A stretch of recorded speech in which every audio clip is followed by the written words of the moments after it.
Volvemos para la tercera sesión y última. Sobre todo lo de última ha sonado muy bien, ¿verdad? Ha sonado bonito. Bueno, vamos a ver el tercer verbo que teníamos previsto para este retiro urbano, que era el de, bueno, hemos visto conectar, ayer hemos visto comunicar, ahora mismo con métodos tradicionales, con métodos digitales. Y ahora vamos a ver lo que yo llamaría el cierre del círculo que iniciamos ayer, o si queréis la figura de un triángulo, el cierre del triángulo. Os lo voy a dibujar con un condicional. Si una iglesia, hablo de todos vosotros, de una congregación de personas cristianas, si un grupo de cristianos provoca contactos, van a pasar cosas. Eso es una especie de garantía o de promesa asegurada, es una profecía.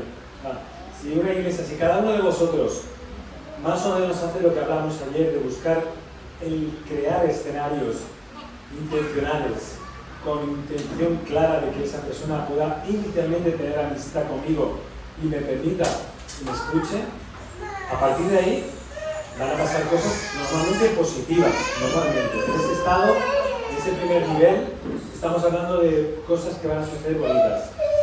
Si sucede eso, pasas al segundo estado, que es el que hemos visto hace un momento esta mañana, que es el que después de contactar o de conectar, voy a comunicar. Y también en este segundo nivel, si una iglesia, si un cristiano comunica el Evangelio, también van a pasar cosas. Y también van a pasar cosas mayormente positivas. Porque lo que puede pasar es, en el peor de los casos, pues que te ignore, no te escuche, que no quiera saber más de ti porque ha descubierto que tienes una fe clara en Jesús. Puede ser, haya esa posibilidad, pero es un poco más dramática. La mayor parte de los casos puede ser, lo más probable, una respuesta positiva. Si comunicas el Evangelio a gente, esas personas estarán escuchando muy probablemente por primera vez el Evangelio como la Biblia lo expresa. No lo han escuchado antes. Tienes que partir de la base, de la premisa de la ignorancia. Partir de la premisa de la ignorancia quiere decir que la otra persona no sabe nada o casi nada de lo que yo sé. Lo voy a decir en términos mucho más familiares. En Alcobendas probablemente sois las personas que mejor conocen la Biblia.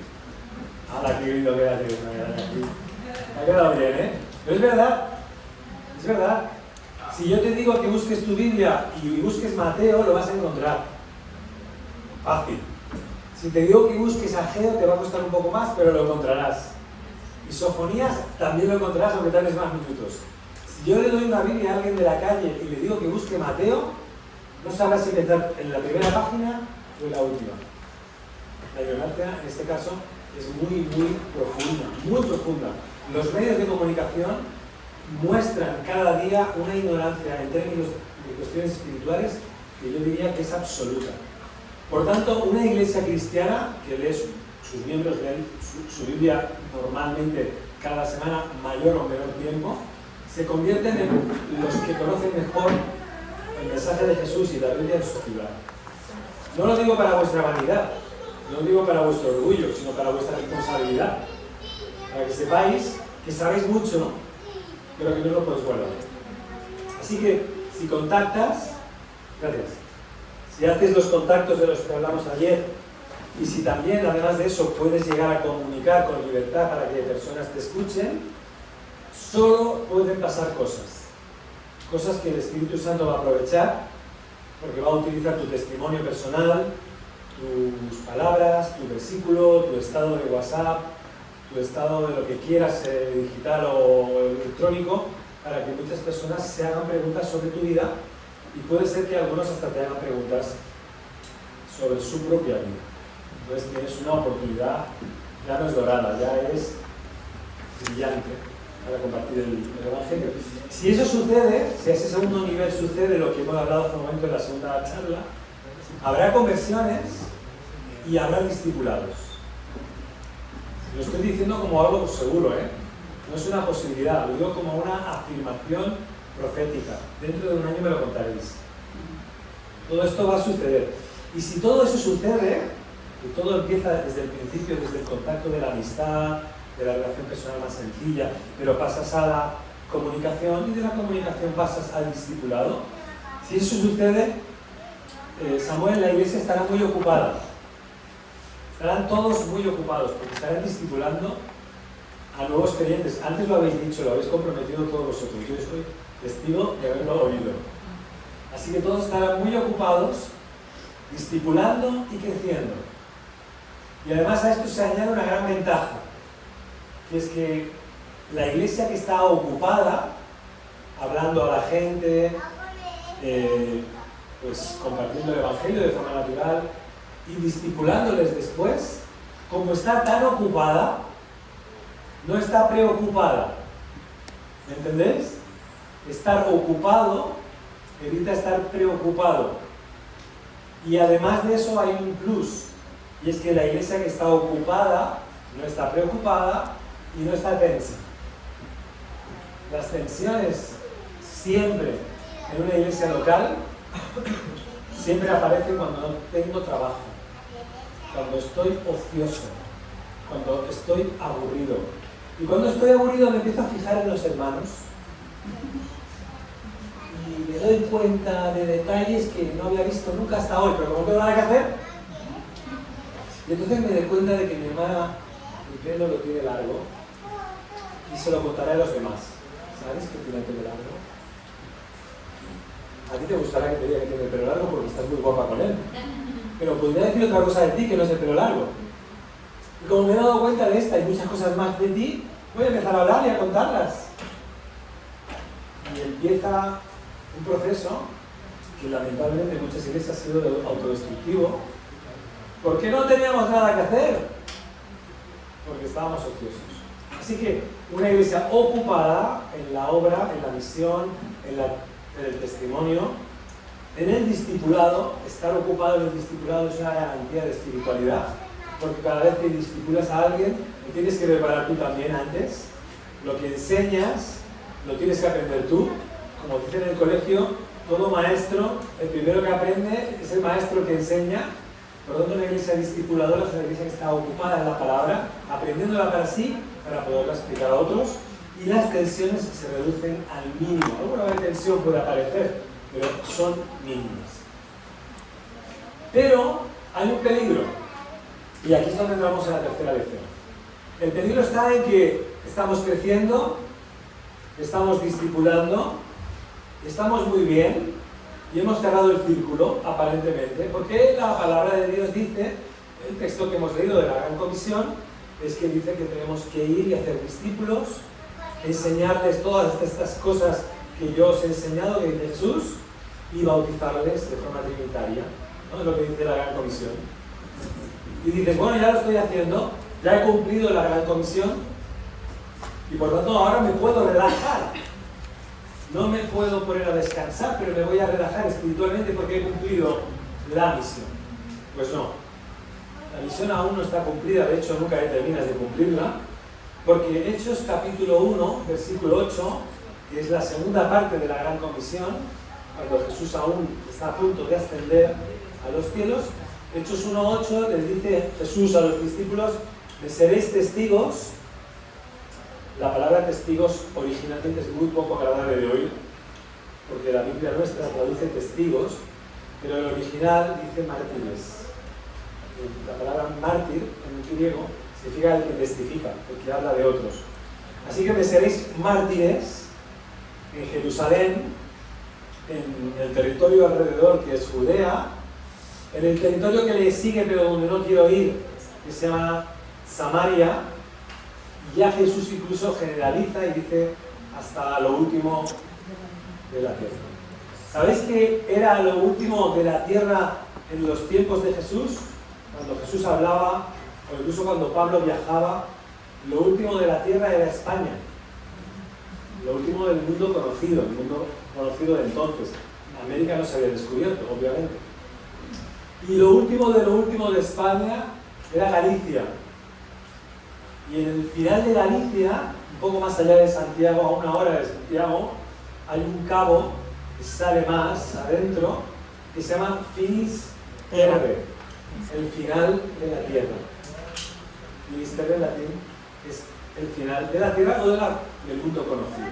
Así que si lo exageramos un poco y le vamos al extremo, Jesús o el propio Pablo después, Pablo dice que quiere llegar a España, porque llegar a España es como culminar el proceso de misión en el mundo mediterráneo. Y Jesús dice eso, dice que seremos testigos suyos en la ciudad donde estamos, en la provincia o en la región donde estamos, en la región o en la tierra esa donde no quiero ir. Por cierto, hago un paréntesis, ¿hay un lugar en el mundo donde le oras al Señor donde no querrías ir? ¿Has pensado alguna vez en un territorio, en una etnia, en una cultura, en una raza, donde dices, Señor, si puede ser que pase de mí esta copa? No quiero ir a esta gente. ¿No lo has pensado nunca? ¿Nunca se te ha desarrollado un lugar con el que tienes prejuicio, con el que tienes precaución? Yo, cuando era niño, en la iglesia mucha gente me decía, yo iría a todo el mundo, pero no iría nunca a un país islámico. ¿Vosotros iríais?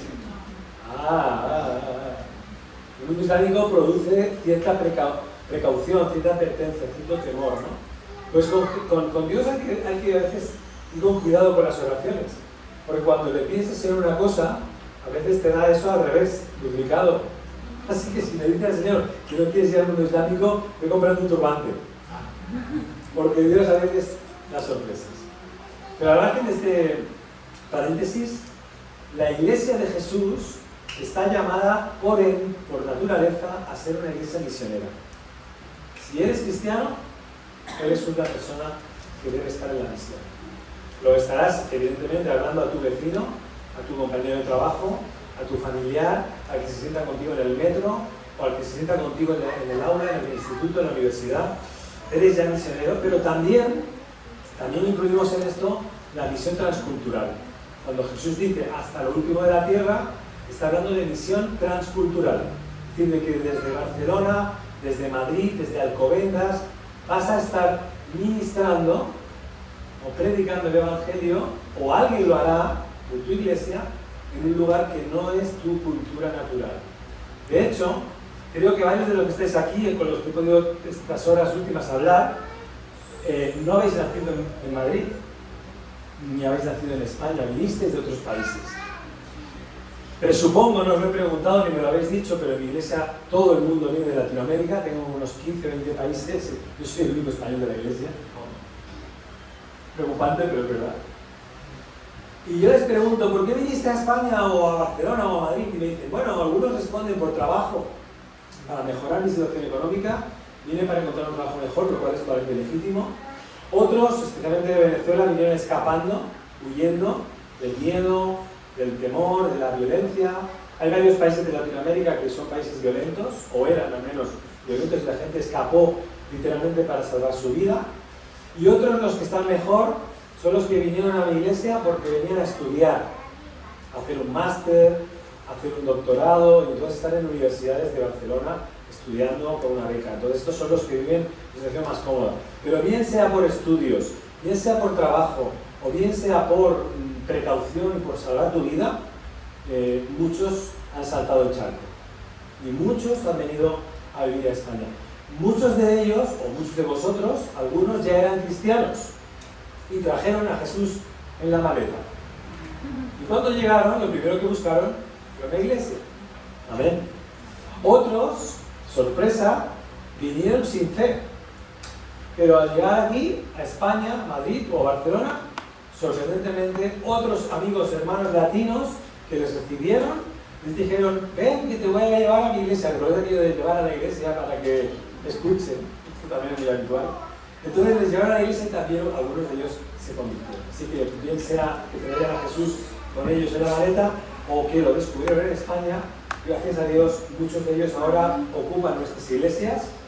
En algunas iglesias, de hecho casi toda la congregación o 3/4 partes tendría un trasfondo de personas de otros países, y a mí no me parece un problema el que la iglesia sea multicultural.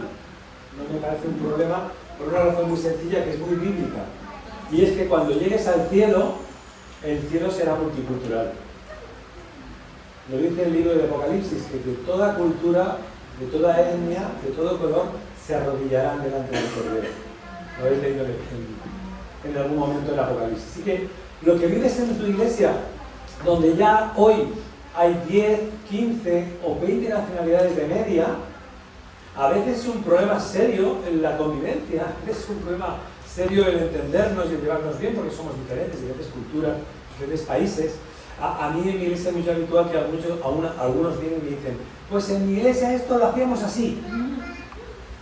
Y tengo que escucharlo muchas veces aún. En mi iglesia en Venezuela lo hacemos así, en mi iglesia en Colombia así, en mi iglesia en Honduras, más o menos son los perfiles que tengo allí.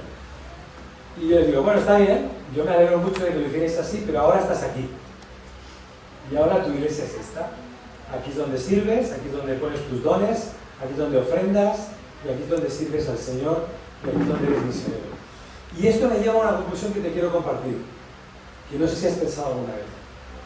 Aunque vinieras por una beca para estudiar, o para un doctorado o un máster, lo que fuera, aunque viniste para trabajar y vivir mejor, encontrar un trabajo más digno, con un mejor salario, aunque también una vida más cara, donde todo es muy costoso. O si viniste porque escapabas de la policía o de las maras o de los peligros o de las violencias, de lo que fuera la razón, ¿por qué no preguntarte, por qué no mirarte al espejo y decirte, ¿y si yo no vine y me trajo el Señor? ¿Entendéis la frase? ¿Y si no fui yo el que vine, el que tomó la decisión, el que compró el billete de avión y subí al aeroplano? ¿Y si fue el Señor el que me empujó porque yo tenía que desarrollar una misión en Alcobendas, en Madrid metropolitano? Yo soy de este pensamiento y les digo siempre a los hermanos de mi iglesia y a vosotros también hoy, que no estáis aquí por casualidad. Ninguna casualidad aparece en nuestra vida cuando conocemos a Jesús. El azar desaparece. Vivimos todo lo que vivimos porque Dios lo permite. Si estás en España, estás en Madrid, si estás en Alcobendas, es porque el Señor, a través de circunstancias mejores o peores, te trajo. Y si ya estás aquí y te vas a quedar, porque la mayoría quedarse, algunos vuelven, pero muy pocos, si te vas a quedar, reflexiona en cuál es tu misión ya que estás aquí. Porque eres misionero de Colombia, de Venezuela, ahora me voy a dejar países y vas a enfadar porque me dejo alguno, pero de donde vengas, el Señor te trajo. Y si te trajo, lee el cambio en perspectiva misionera. Estás aquí para alcanzar a personas para Cristo, para que esta iglesia crezca, para que esta iglesia se multiplique, para que a través de contactos, de comunicaciones y de conversiones, esta iglesia cada vez vaya más. Y eso nos lleva al tercer punto, es el de comisionar. El verbo comisionar es un verbo difícil de usar en la calle, no lo vamos a usar mucho, pero procede de la palabra comisión. Podríamos traducirlo por una palabra más sencilla como podría ser enviar, que es un verbo como mucho más común. Envías a tu hijo al mercado para que vaya a comprar, o envías a tu marido a que vaya a buscar patatas, eso es enviar, ¿verdad? Nos enviamos mutuamente siempre a muchas cosas. Pues la iglesia, tercer y último bloque, que cierra el círculo, la iglesia que tiene contactos, la iglesia que ha llegado a comunicar y a discipular, tiene que acabar también enviando. No digo necesariamente que sea hoy, ni que sea mañana, ni que sea urgente, pero tendrá que estar activa en el envío, en la comisión de personas de sus filas, de sus sillas, que tengan carga por la obra misionera. Obviamente ahora hablo de una misión transcultural, pero también puede ser una misión local, por supuesto, también puede ser misionero para Madrid, o misionero también obviamente para Alcobendas. Pero ¿por qué no incluir en tu perspectiva misionera y en tu visión ese concepto que Jesús añade hasta lo último de la tierra? ¿Por qué no? Es bíblico, es legítimo, y Dios sigue llamando a obreros a su mies, y su mies no solo está en Madrid y Alcobendas, sino que también está en otros lugares del mundo donde aún el Evangelio no ha llegado. Hay como unas 2000 etnias aproximadamente que aún no conocen a Jesús, que no tienen Biblia en su idioma, no tienen el Nuevo Testamento en su idioma. Hay como 2000 etnias distintas en diversos países del mundo donde todo está por hacer, donde todo está por enseñar, donde nunca han oído hablar nada, ni poco ni mucho, de la llegada de Jesús. Así que labor ahí. Y debemos hacerla cercana. Debemos también, como iglesia local, ser sensibles a la necesidad de las misiones cercanas y lejanas. Y yo sé que algunos de vosotros pensará, uy, pero eso me cae muy lejos, porque eso estamos hablando de gente que está dispuesta a dejarlo todo. Y sí, es cierto, la misión transcultural implica dejarlo todo, dejar tu familia, dejar tu ciudad, dejar tu comodidad, dejar tu círculo de confort y disponerte, antes lo he escuchado en una canción que habéis cantado, heme aquí, decía Isaías, envíame a mí. Dios hace una pregunta en término un poco irónico, como una pregunta retórica, y Dios le pregunta a Isaías, ¿a quién enviaremos? ¿Y quién irá por nosotros? Lo podéis leer en Isaías 6. Es una pregunta retórica porque Dios lo sabe todo y hace preguntas que evidentemente no conocen la respuesta. Pero se la hace a Isaías y dice, oye, por cierto, ¿tú sabes a quién podemos enviar? ¿Tú tienes idea de quién puede ir por nosotros? Son preguntas que Dios hace como de broma. Isaías capta el mensaje, capta la ironía o capta la pregunta retórica y dice, aquí me tienes, heme aquí, ya no lo usamos nadie en la calle, esa palabra es un castellano muy antiguo, pero la traducción más actual es aquí estoy, si tú quieres, envíame a mí. Y esa respuesta debemos tenerla todos los cristianos. No necesariamente siempre para ir lejos, pero ¿por qué no también incluimos la misión transcultural?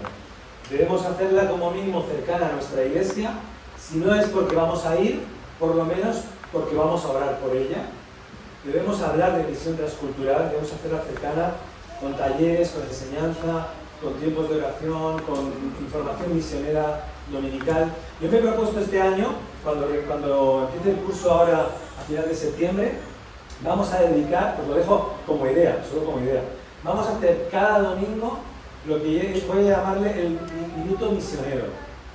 Y le voy a pedir a un miembro de la iglesia a que investigue una etnia durante la semana. Internet está para eso, está San Google para saberlo todo. Entonces, que investigue sobre una etnia que no tiene nada o muy poco del Evangelio. Y que el domingo salga adelante y nos lo cuente. Minuto misionero. Por lo menos cada domingo nos iremos a casa sabiendo más de una etnia nueva que probablemente no conocía ni que existía el nombre ni dónde estaba, pero además ahora no solo sé que existe, no solo sé en qué país está, sino que además sé que no tiene a ningún misionero hasta ahora.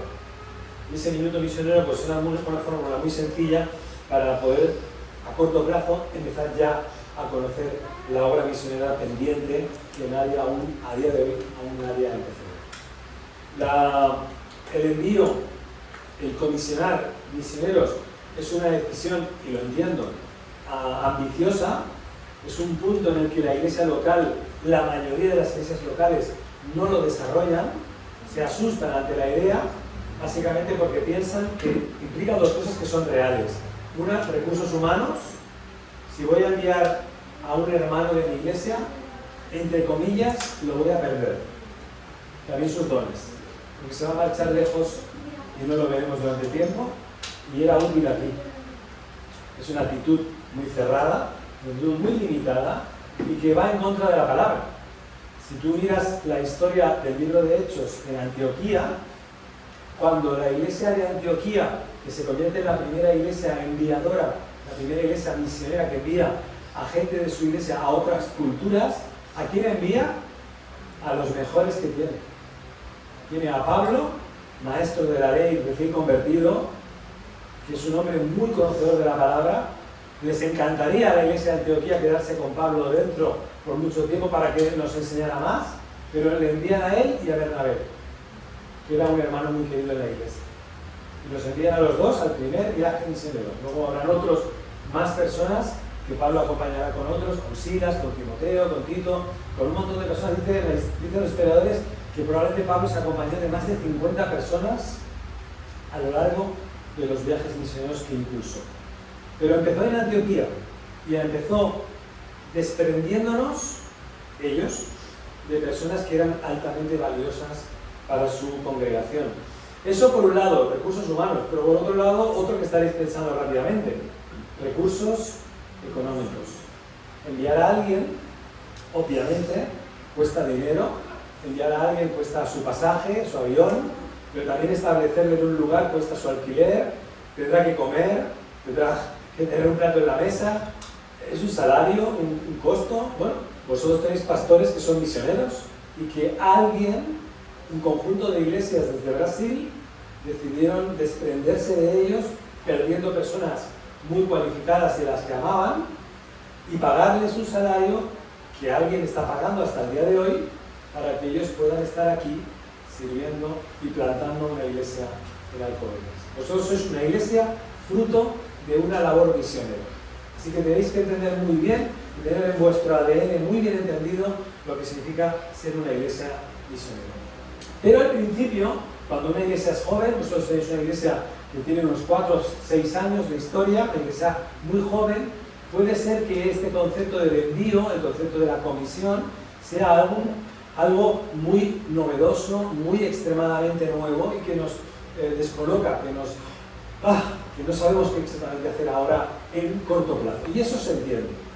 Entonces, si no podemos hacer algo ahora inmediatamente porque somos una iglesia pequeña, porque no tenemos mucha gente aún, porque tampoco tenemos muchos recursos económicos aún, porque aún estamos creciendo, todo eso se entiende, os quiero dar 5 ideas prácticas, 5 ideas prácticas que se pueden llevar a la práctica, que pueden desarrollarse en la iglesia de Alconorte.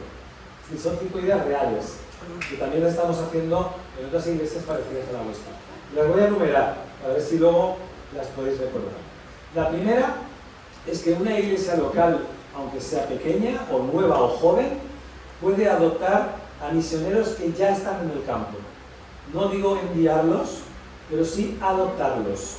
Es decir, conocer a través de esa información misionera que debéis recibir progresivamente, estar informados a través de sus cartas de oración, de sus avances, de sus luchas, de sus buenas gestiones, de sus dificultades, de sus problemas, de todo lo que están viviendo, y adoptar a esa familia o a ese individuo aislado como misionero adoptado de nuestra iglesia, que aunque no está físicamente allí, porque está allí, nosotros estaremos ya orando por él, hablando de él, informándonos sobre él o su familia, es decir, estando cerca, aunque él ya está allí lejos.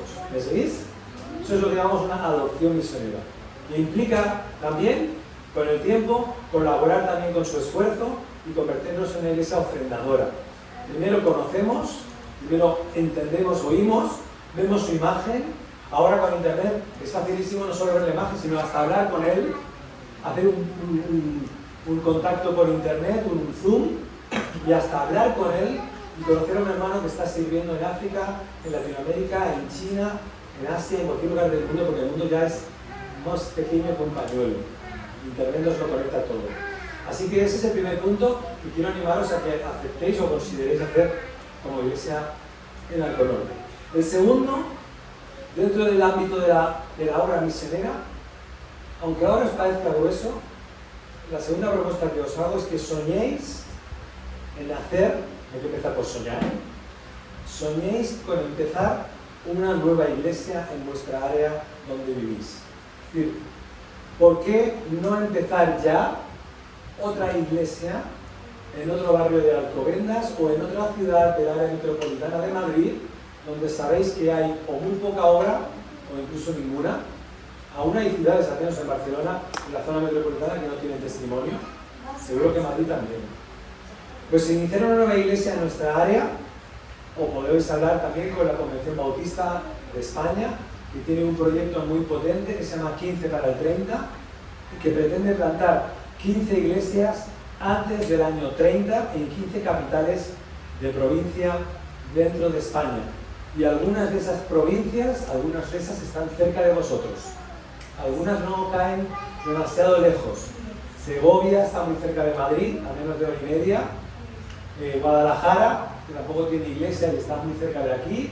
Y algunas más que son pues León, o algunas más como Palencia, son provincias que están a unas 2 o 3 horas de Madrid. Esto es una posibilidad factible para una iglesia local en Alcobendas. Iniciar una nueva iglesia en nuestra área metropolitana o en nuestra área, digamos, de nuestra Judea de extensión. O, por ejemplo, en lugar de empezar de cero, que siempre asusta más, la tercera propuesta que os hago es intentar revitalizar una iglesia que esté pasando por dificultades.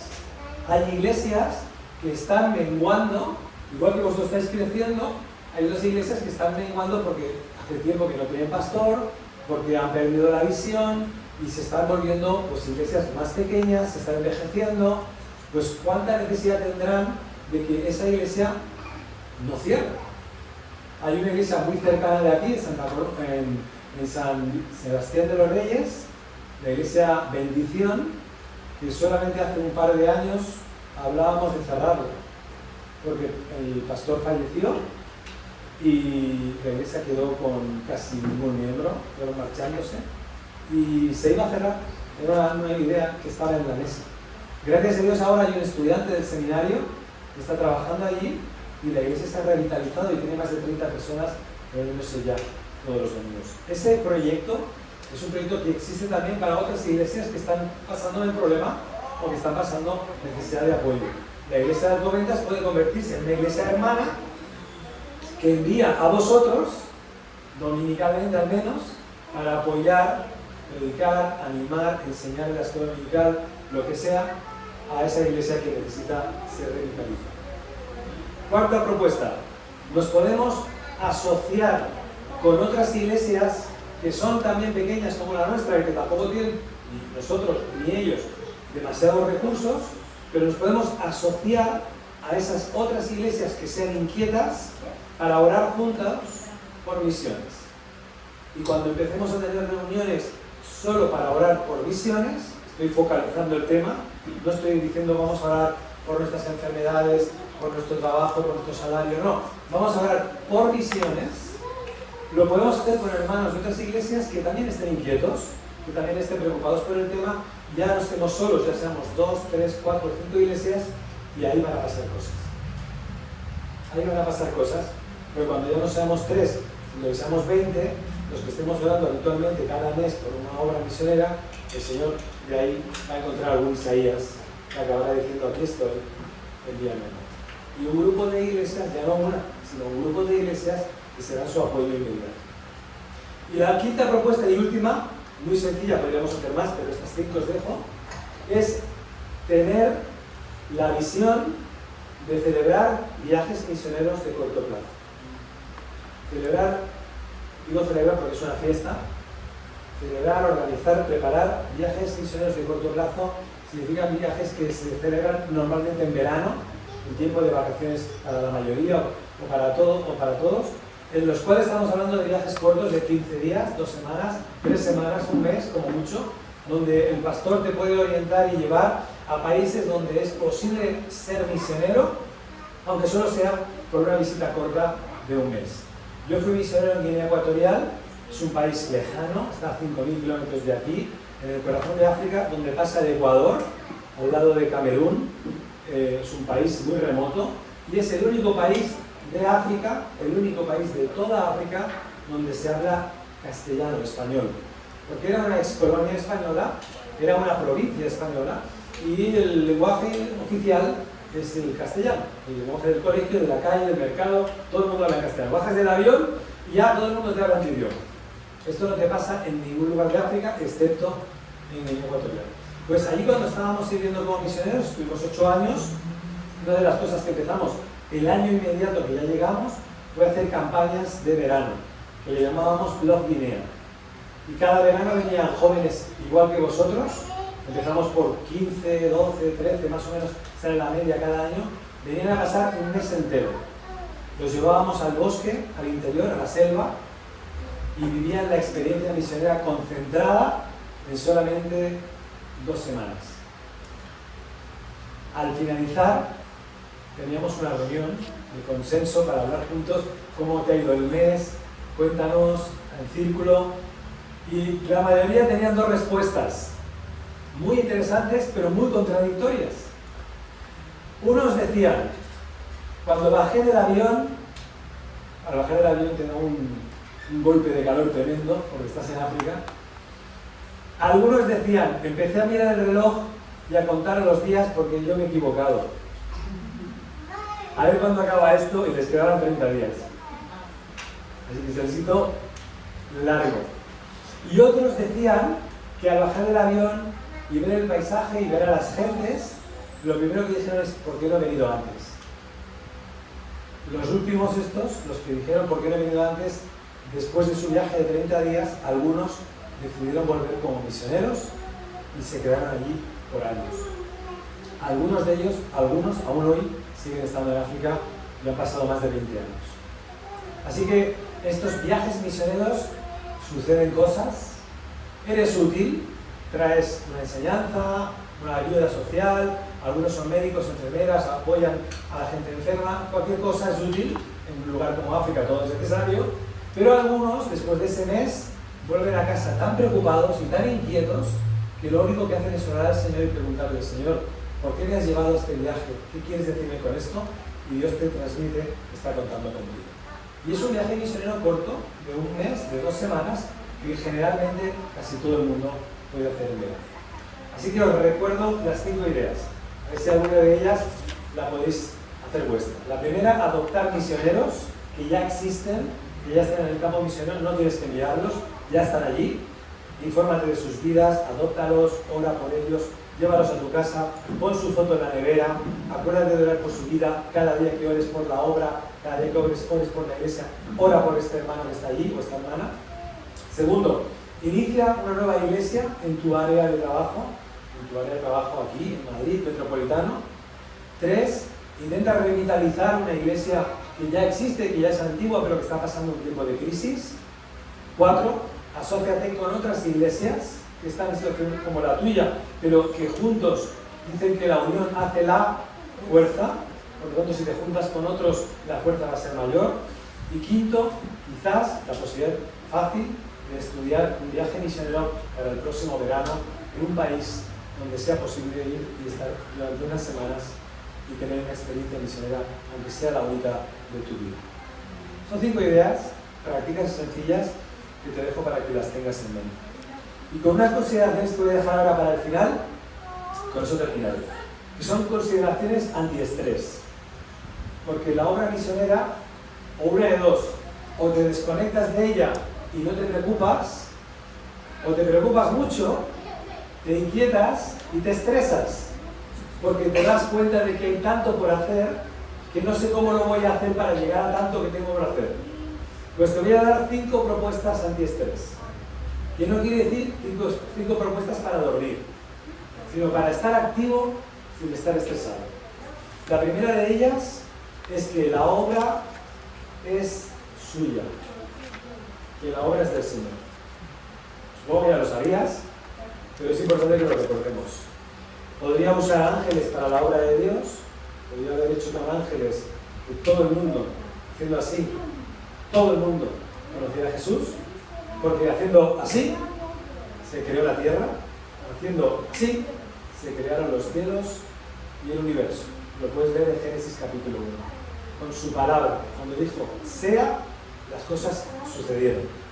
Pero sin embargo, en el ámbito misionero, Dios no usa ángeles ni usa directamente su intervención tan potente, porque lo hace a través de nosotros, o quiere hacerlo a través de nosotros. 1 Corintios 3 dice que somos colaboradores de Dios. Qué privilegio y qué responsabilidad. Pero como he dicho antes, no te estreses, porque la obra es suya. Y vamos al ritmo también que Dios quiere que la obra avance, al ritmo que Él quiere. Segunda, todos, subrayo lo de todos, es inclusivo, todos hemos sido llamados al ministerio de la reconciliación. Lo puedes ver en 2 Corintios 5. Todos hemos sido llamados a decirles a los demás que Dios te ama, que Dios te perdona, que Dios tiene gracia para contigo y que Dios quiere que te reconcilies con Él. Todos hemos sido llamados al ministerio de la reconciliación. 3. Es Dios el que envía y previamente el que llama. es una obra divina. El llamamiento de Dios, el llamamiento misionero, es de Él, no es algo humano ni es algo artificial. Él es el que llama a los escogidos para ser obreros suyos y es de Él el plan misionero. Así que si Él te quiere llamar, no te preocupes, te lo hará saber. Cuando yo escuché por primera vez hablar de Guinea Ecuatorial, lo primero que hice, ¿sabes lo que hice? ¿Qué es lo que harías tú? Fue buscarlo en el mapa. Porque no sabía ni dónde estaba en el mapa. Busqué un atlas y me pregunté, ¿dónde está Guinea? Tuve que buscar el mapa de África y encontrarlo. Pero ¿sabéis? No sé si os ha pasado alguna vez, pero los misioneros me entienden. El Señor me puso carga no solo por conocer de Guinea, su cultura, su tradición, investigar de su historia, su política, sus etnias, sino que me iba a la cama y me iba inquieto por las noches pensando en Guinea. Lograba dormir, pero por la mañana, esto solo pasa porque Dios quiere, ponía la televisión y hablaban de Guinea. Cuando nunca había oído jamás hablar de Guinea, yo ponía el televisor y hablaban de Guinea. Iba por la calle y me encontraba un guineano, que jamás había visto un guineano ni sabía cómo era. Y comenzaron a pasar y a confluir tantas cosas, tantos detalles, tantos matices, que empecé a entender que Dios estaba de una manera obvia hablando conmigo, o al menos intentando que yo lo escuchara. Eso es más difícil. Así que es Él el que envía, Él es el que llama y es Él el que prepara. Si crees que no estás preparado para ir, no te preocupes. Si Dios cuenta contigo, te llamará, te preparará, te formará y te enviará. Porque es todo mano de Dios. Y cuarta enseñanza, Él es el dueño de los recursos. Si habéis leído Ageo, capítulo 2, ese libro está en vuestras Biblias también, y que habla de la construcción del templo, dice, yo soy el dueño del oro y de la plata, dice Dios a Ageo. Yo soy el dueño del oro y de la plata. ¿Qué quiere decir eso? Que Dios tiene los recursos y que Dios todo lo que necesitamos, Él lo tiene. Si Dios te tiene que enviar, si Dios cuenta contigo como futuro misionero, obrero o persona plantadora, Dios te va a proveer de todo lo que necesites, porque Dios cuenta contigo, estás en su plan y también estás dentro de sus recursos.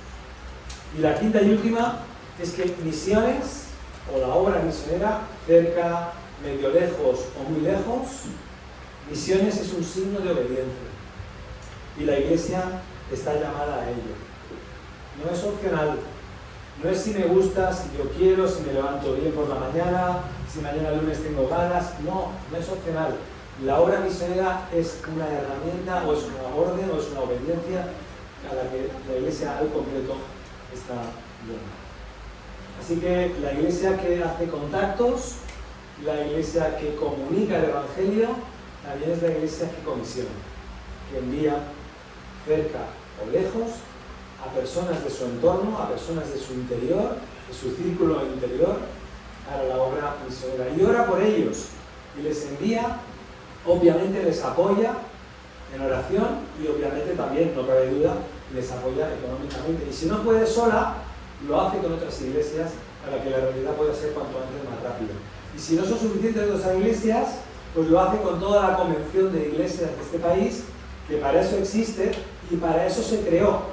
Hace 100 años se creó la Convención Bautista, este edificio es patrimonio de la Convención Bautista, y se creó para el envío de misioneros. Esa fue la razón de la creación hace 100 años de la Convención Bautista en España, para enviar misioneros juntos entre todos, cuando una iglesia local obviamente no podía hacerlo sola. Así que esa énfasis misionero es evidentemente también muy viable, muy real, muy diario y cotidiano aún en la vida de nuestras iglesias. Os voy a hacer 3 preguntas, en la pantalla la vais a ver y os voy a dejar que tengáis tiempo de grupo para que la reflexionéis también en estas 3 preguntas.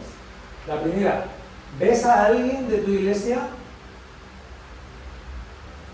¿Ves a tu iglesia enviando a alguien? ¿Ves a la iglesia de Alconorte? ¿Lo has visualizado alguna vez? ¿Lo has pensado? ¿Te ves a ti mismo como parte de una iglesia que enviará a alguien fuera de nuestras paredes? Primera pregunta. Segunda pregunta, ¿te ves como iglesia que puede apoyar a un misionero que no es nuestro, que ya fue enviado por otros, pero podemos adoptarlo y apoyarle desde nuestra iglesia local? ¿Ves eso factible? Y la tercera, ¿te ves como iglesia empezando otra iglesia? ¿Te ves teniendo hijos? ¿Te ves de parto? ¿Te ves embarazada? ¿Te ves en la idea, en el sueño de que de este vestíbulo, que no es ni una iglesia, ni parece una iglesia, porque es un hall, de aquí pueda salir a alguien que podamos enviar y empiece una iglesia ahora mismo no sé dónde? Os dejo con las preguntas y dentro de un rato me daréis las respuestas, ¿vale? Os veis en grupos y lo comentáis.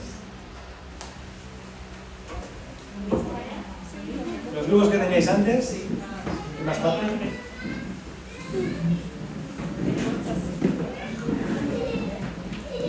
Los mismos grupos, ¿vale?